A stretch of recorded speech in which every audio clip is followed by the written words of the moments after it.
Hey everybody, Shane Rice here with the Growth Marketing Team Recap. Normally I play a song right now, but today's a little bit different because I haven't told anybody on the call yet, but today is my 15th wedding anniversary.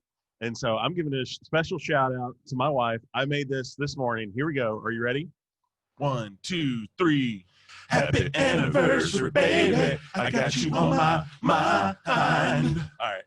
So with that, we will kick right over to the agenda where we talk about metrics at this point of the call. So I'm going to share my screen just so you can see the numbers as we talk about them. So let's look over here. Okay, I hit share. Now it's not sharing. Now it's sharing. All right, cool.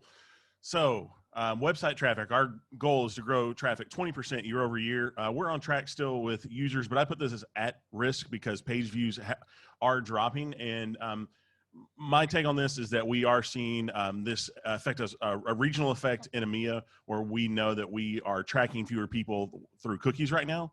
They're not accepting our cookies. There's open issues around this, but I'm marking this at risk until we can assess how much traffic we're actually not tracking in these numbers. And then as we move into inbound MQLs, you can see the pace there. I'm not going to go through each one because I think, we're still early in the quarter and we're going to be, seeing these numbers go up closer to our attainment goals, our pace goals, excuse me. But I think the real key here is when we look at the pipeline. We still have a very large number in June that is very forward-looking, aggressively, adding pipeline that is not really something that is scheduled to close in this fiscal year, but maybe next fiscal year. So I'm adjusting that down from the total in June to like let's say, a more reasonable amount for June that kind of is between May and July, which July was really high for a pipeline for large segment specifically. And so when we adjust that down, we're almost 70 million in pipeline of a goal of 80. So, we are on track with pipeline. So even, though we're a little bit behind pace on some of the goals for MQLs now and page view traffic, we are meeting those pipeline goals, which is ultimately, one of the things that we're really focused on. So, mixed bag here, but we're moving into, I think, a better territory when it comes to some of the other metrics there. So I tell you what, so next up on our agenda is show and tell. And so we're going to kick it off just, anyone on the team can contribute the things they're working on. And I will pass it over to the first person on the agenda today, who is Bree. Bree, whenever you're ready. Hi. I feel like we last week missed the memo on the Q2 recap. So I just wanted to do a quick shout out overview of what the content team did for Q2. So I just listed in here the things that were published: 52 blog posts, which is a lower number than usual given that there was a 3-week publishing pause. 2 new topics pages were published, the version control and GitOps pages. 6 published case studies, 3 all remote guides, 1 new white paper, the completion and launch of the DevSecOps survey, which garnered 130 press pickups, 4 published ebooks, the completion of the GitLab TV agility sprint. There were quite a few customer videos that I didn't include the links to in here.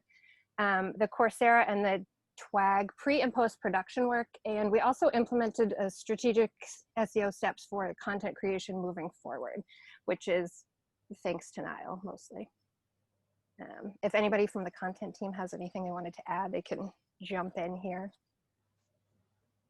Really grateful to everyone who helped us create all of this content, especially Niall and the design team like Luke, Monica, Vic, and Matt. Cool. Thanks, Bree. Well, let's see. I don't see Steven on the call. He's next up on the agenda. I tell you what, Brandon, do you want to go ahead and go over commit pages? Sure. So this is kind of ongoing work to our commit event. There's been maybe 2 or 3 weeks now. I don't remember what I've mentioned when. But anyway, I just figured I'd give a quick overview. So a lot of the stuff that's been updated isn't visual, but it's allowed us to iterate quickly. So we've created these modular components that are reusable. For example, there are now 4 pages in the commit family. So Let me just go to, for example, the Groundworks. One of the things we added is the lovely logo that Design created for this page. I finally got on the page. Oops, wrong button. It's been nice to get that there. So you can see that the modules are reusable. Looks here as it did on the previous page in that hero. You know, and we also have one. And these sections are similar. And these buttons now are automated. So after a certain date, they'll just disappear automatically. We don't have to go and remove them from the page, which is fantastic. Oops, wrong button once again. And now there's an FAQ section. It's not something someone has to go in and manually update. It's created from a data file, so they don't have to, HTML or all that fun stuff. And that's on the Groundworks page, which is one of the pages. And then there's also a couple of other pages, which I won't share on the call because they're more targeted at specific tracks of people. But anyway, so let's see what else. Oh, so speakers is an expandable list now instead of just a really, really long list. And a lot more sponsors on the page, which is cool to see that get filled out. And thanks to Vic for helping get all those logos. And yeah, I think that's it for me about commit. Thanks, Brandon. All right, so next up, we have Suri. You're going to talk about Q3 content set.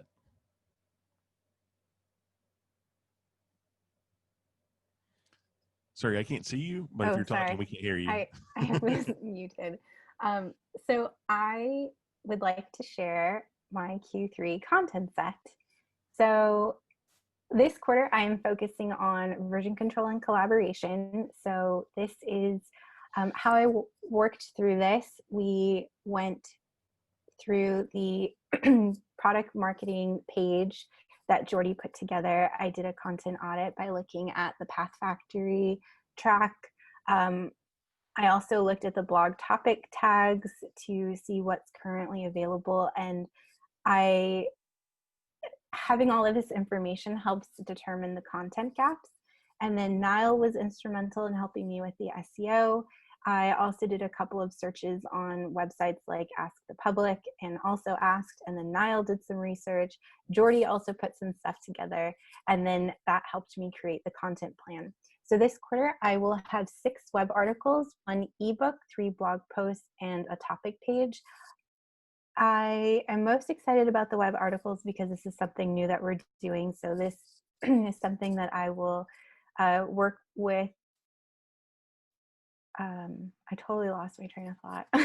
I'll work alongside the design team to create the layout, and then also with Michael to understand how this microsite will work within the flow. And then Niall has a lot of really great ideas when it comes to SEO.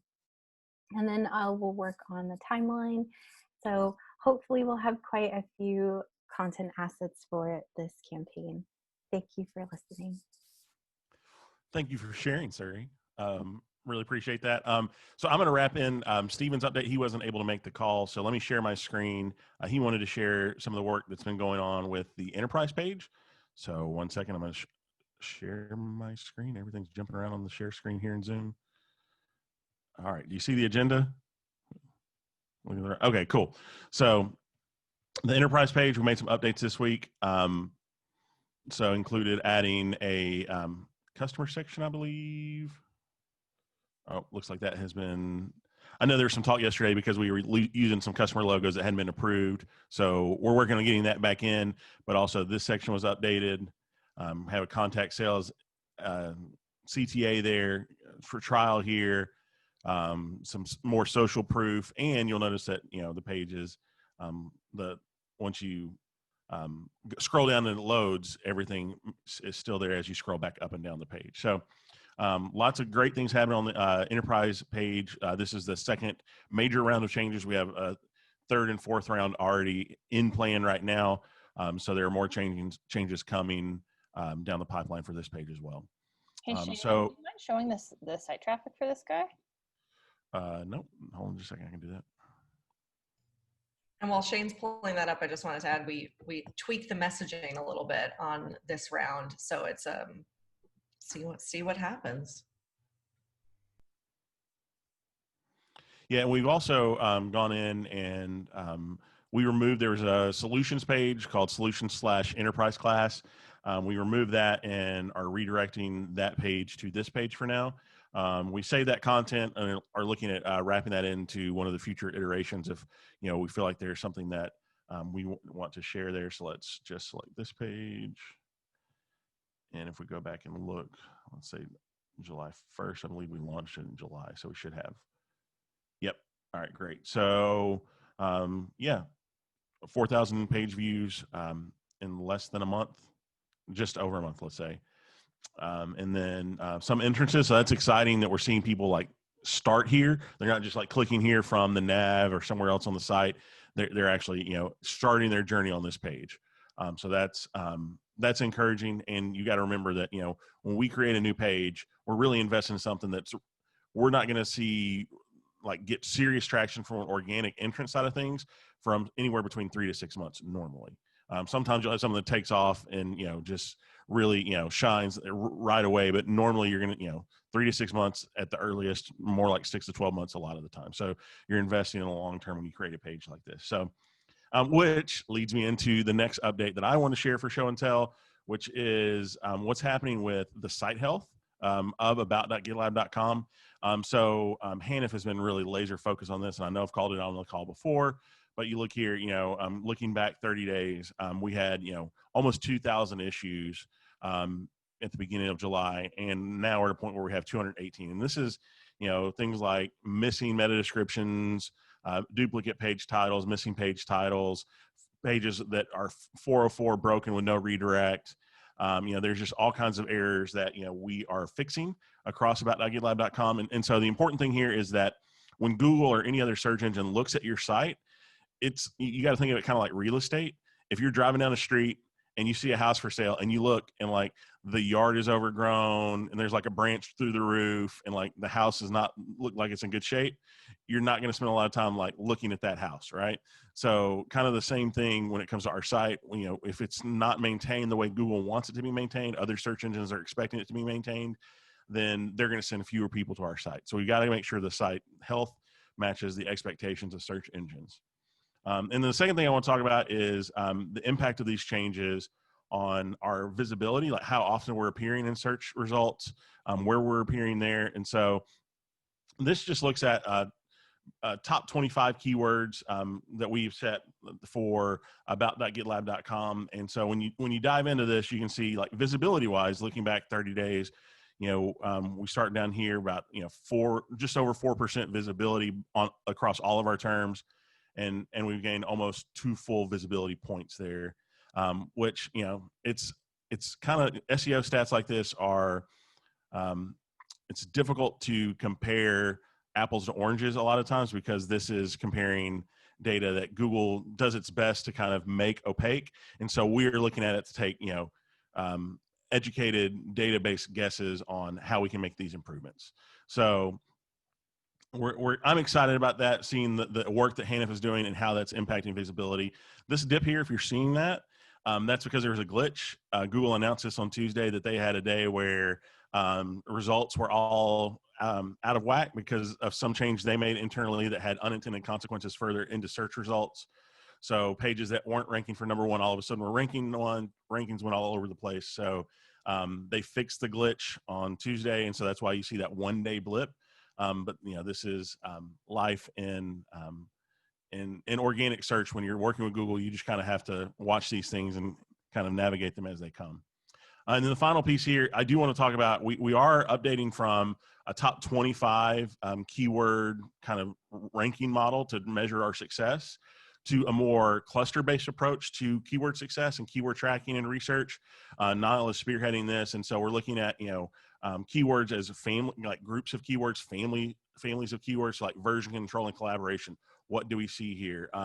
We have a full list. Let's see here, where we're looking at DevOps, DevSecOps, Kubernetes, AWS, CI. So we can see these keyword families and how we're performing there over time, because we want to cluster our content around these concepts so that we can spread out these long tail keywords into individual content pieces, then support pillar pieces that then attract more and more search attention over time.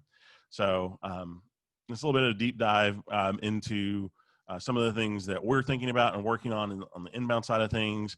And I just wanted to call that out during this show and tell section. So stop sharing. And then let's pass it over to Brandon. Oh, sorry. Wait. No. We got Lauren was after me. Sorry. Okay, I'm going to share my screen. I couldn't find the stop sharing button last time, but here we go. All right, so here we have a new handbook page. It's a Git guide for blog contributors. And it just goes over some basic tips and general guidelines for using Git and how to commit changes to a repository. And this will be a great resource to start documenting information on this and where they can turn for help. So this is MVC1, and I'm sure we'll go with more changes, but just wanted to share that, and that went live. Now on to Brandon. I think Becky was next. Am I next? Okay. I just wanted to say that we have like our structure for the website is built out for Q3 and going into Q4. We'll continue to have kickoffs on the individual kind of projects that go into that, but yeah, have a look at that epic. And I'm going to make a handbook update for how we're trying to structure epic so that they make sense. Thank you, Brandon, because they make sense to me right now, but I don't think that they make sense to everybody else. So I will add that in there. And next is now Brandon. Yeah, so I thought of a couple things while everyone was chatting that I could share, so I'm going to go over them pretty quickly. It came up recently that someone asked a question about search analytics. Do we have a history of what people are searching for? Can we use that to, guide us what content might be popular on our pages? And so I thought I'd just pull an example of the kind of data that we get. So this is only retained for apparently 90 days, or at least that's the only one I can figure out how to look at. And so there's some good insights in there in terms of there are different results. There's a report of, what are people searching for? And then there's a report of what are people clicking through? And then there's a report of, what are people not clicking on and things like that. But I just figured I'd share what people are clicking through to, because this really highlights what kind of valuable content that we have that they might be interested in. So stuff like community releases, macOS tools and tips, technology support. And eventually we're going to have these kinds of reports for search segmented to just blogs, but we don't have that yet. And so the second item I wanted to share is, this is based on documentation I've shared in the past, which is kind of a handbook page about how to review merge requests. And this is an optional thing I created, just kind of a checklist you can go through to see when reviewing a merge request. And this is more from the developer side of things, but it's helpful to anyone really. What kind of things we should look for. So, has UX, and this is optional because I don't expect every issue to have to go through this. This is more of a tool we can use when working with vendors, or when we're building out new components in CMS, stuff like that. It's a more thorough checklist, so that's why it's optional. So, and it's meant for larger projects that may have larger implications often. So things like has UX research been done? Blank states or interaction states are accounted for, like before, during, or after you've clicked on something. Our guidelines and best practices have been followed. We've made sure that what we think we're impacting doesn't impact other parts that we didn't think about. Is this impacting page speed? And reviewers have been asked, all kinds of things. So I just figured I'd share that. It's a good checklist. Feel free to add to it. And that's it for me. And I think that might be it for show and tell. So who wants to lead shoutouts? Or who wants to lead shoutouts, I should say. I'll lead it, seeing as I got the first one. So this is a shout out. So opportunity for everybody to thank somebody who helped them. We're just, awesome along the way. So it's a good recognition of a job well done. Mine is to thanks to Luke, Vic, and Monica. We had a bit of a brainstorming, kind of an impromptu brainstorming about how to strengthen our little brand team, and more open communication, more feedback, more design reviews, more just general hanging out and talking about how good season 2 of Umbrella Academy was. If you haven't watched it, then you're not welcome to the call.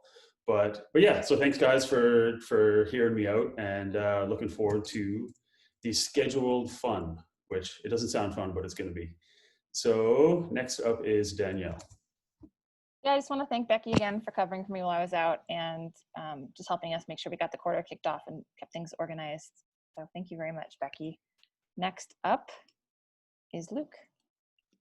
Yep, thanks, Danielle. Yeah, so I just wanted to give a shout out to Matt for constantly questioning everything. He's new, so give him a break. But in all seriousness, I think he has a real critical eye for things and approaches things in a really constructive way. So I really appreciate that perspective and consideration. And then, also for just having a genuine interest in the brand team and how we can make the team better and stronger. So thanks, Matt. Over to Becky.